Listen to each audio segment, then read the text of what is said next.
Assalamualaikum warahmatullahi wabarakatuh. Yang terhormat Bapak Ibu penilai uji kinerja, perkenalkan nama saya Farida Tri Agustin. Saya adalah guru kelas 5 di MI Nurul Ulum Prambon, Sidoarjo, Jawa Timur.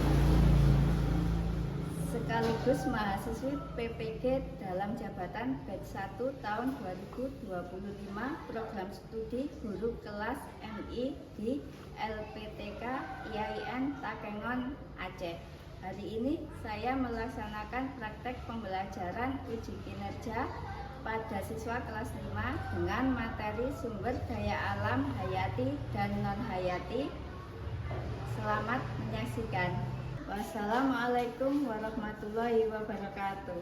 Assalamualaikum warahmatullahi wabarakatuh. Waalaikumsalam warahmatullahi wabarakatuh. Selamat pagi anak-anak. Selamat pagi.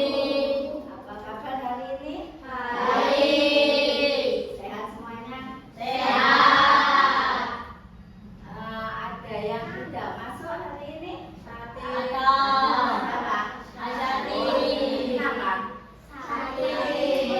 Semuanya sehat ya? Ya. Sebelum pelajaran mari kita berdoa dulu ya. Sekarang berdoa dimulai. A'udzubillahiminasyaitonirrajim. Bismillahirrahmanirrahim.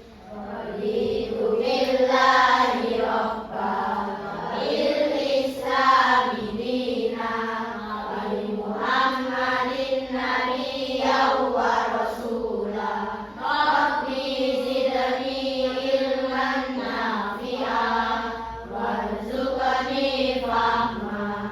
Iftah alaina. Sekarang kita hari ini pelajarannya pas ya. Dibuka halaman 160. 174.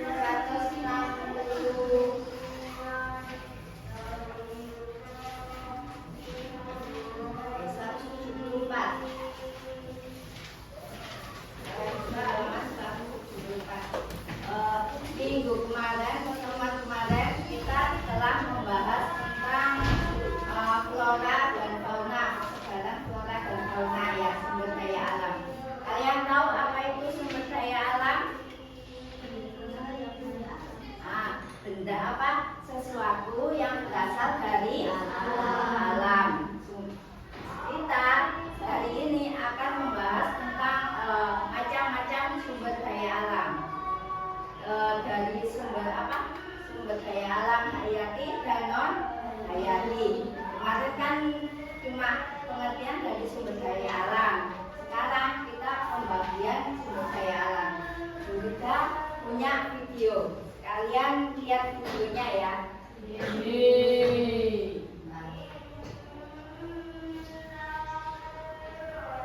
Assalamualaikum warahmatullahi wabarakatuh.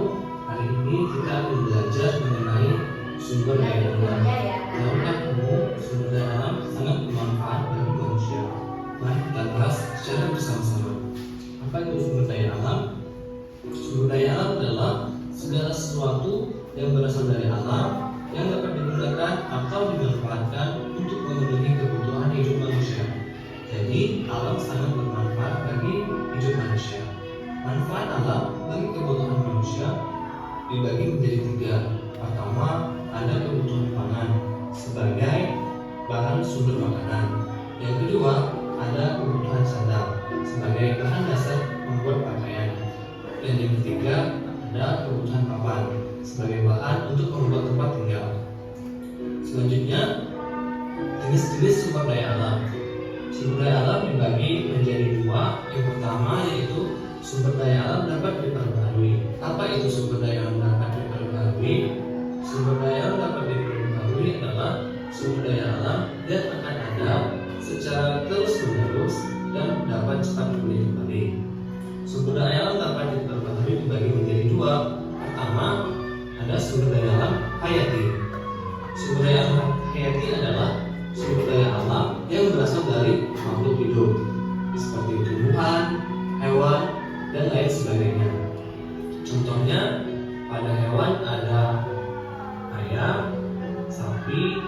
ikan, dan lain sebagainya. Ada tumbuhan berupa sayur-sayuran, dan bisa juga berupa pepohonan yang ada di sekitar kita. Walaupun sumber daya alam hayati selalu dapat diperbaharui, kita juga harus tetap melestarikannya. Karena suatu hari nanti, tumbuhan dan hewan bisa juga habis atau punah jika kita tidak melestarikannya. Contohnya, pohon ditebang secara liar, tanpa izin, dan tanpa melakukan reboisasi atau menanam kembali. Hal ini akan mengakibatkan pohon di alam akan habis dan membuat tanah menjadi besar. Yang kedua, perburuan hewan liar oleh manusia yang dapat membuat hewan menjadi punah. Maka dari itu, kita harus tetap menjaga kelestariannya. Yang kedua, ada sumber daya alam dan hayati. Sumber daya alam dan hayati berasal dari benda makhluk hidup atau berasal dari benda mati.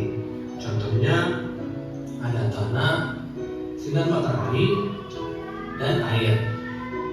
Salah satunya air. Air yang mengalami siklus air jadi tidak akan pernah habis karena selalu mengalami pembaharuan. Namun sumber daya alam dan hayati bisa menurun kualitasnya, seperti air di sungai pada zaman dahulu dapat langsung diminum dan masih asri. Namun pada zaman sekarang banyak air di sungai yang dekat dengan pemukiman penduduk yang sudah tercemar karena banyaknya sampah. Jadi kualitasnya sudah banyak menurun. Meskipun sumber daya alam hayati tidak akan pernah habis di alam, namun kualitasnya akan selalu menurun jika kita tidak menjaga dan melestarikannya. Yang kedua, sumber daya alam tidak dapat diperbaharui.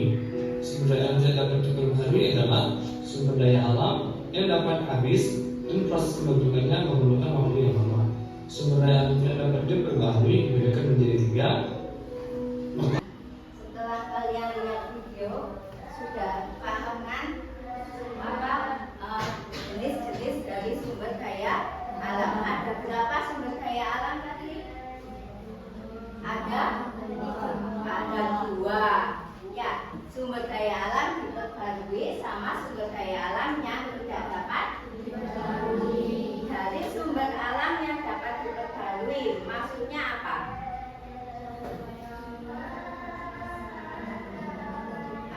Dari sumber daya alam yang dapat diperbarui. Jadi sumber daya alam yang dapat diperbarui itu sumber daya alam yang prosesnya mudah, jumlahnya banyak, ya. Jadi tidak cepat habis. Tapi kalau sumber daya alam yang tidak dapat diperbarui, pembuatannya itu lama. Sehingga kalau sudah habis, pembuatannya itu lebih dari 1000 tahun. Makanya harus dilestarikan. Nah, dari sumber daya alam yang dapat diperbarui tadi ada 2 macam. Apa saja? Hayati sama non hayati. Apa yang dimaksud dengan sumber daya alam hayati?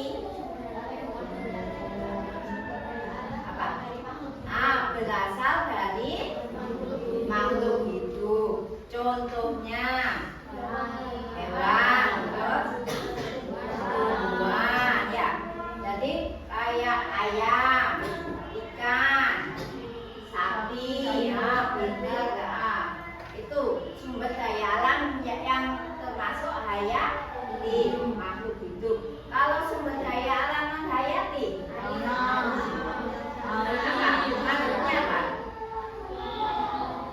sumber daya alam yang tidak dapat berasal dari benda mati. Contohnya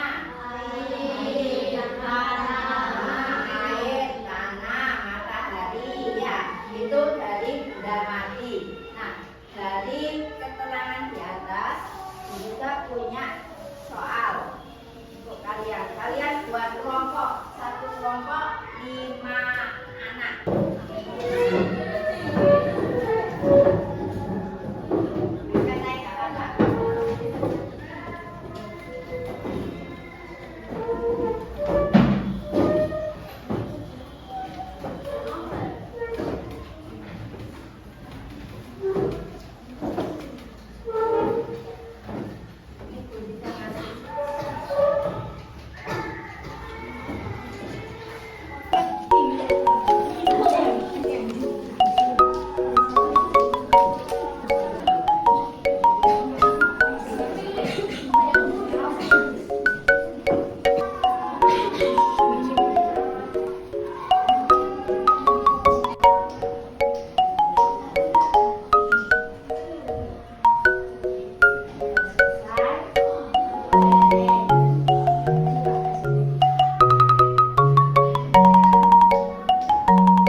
Seperti pepohonan dan makhluk hidup seperti hewan adalah ikan. Sedangkan sumber daya alam non hayati adalah bebatuan dan tanah. Mengapa saya memilih itu? Karena sumber daya alam hayati itu termasuk sumber daya alam yang berasal dari makhluk hidup, seperti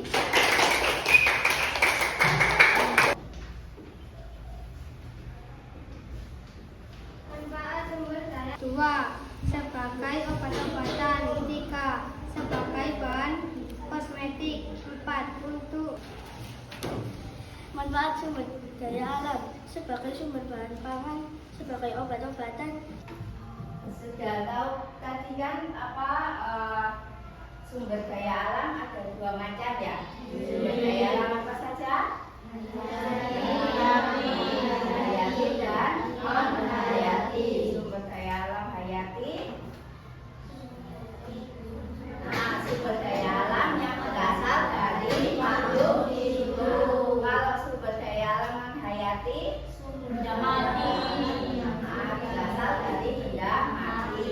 Nah, di lembar kerja tadi ada manfaat sumber daya alam. Apa saja manfaatnya?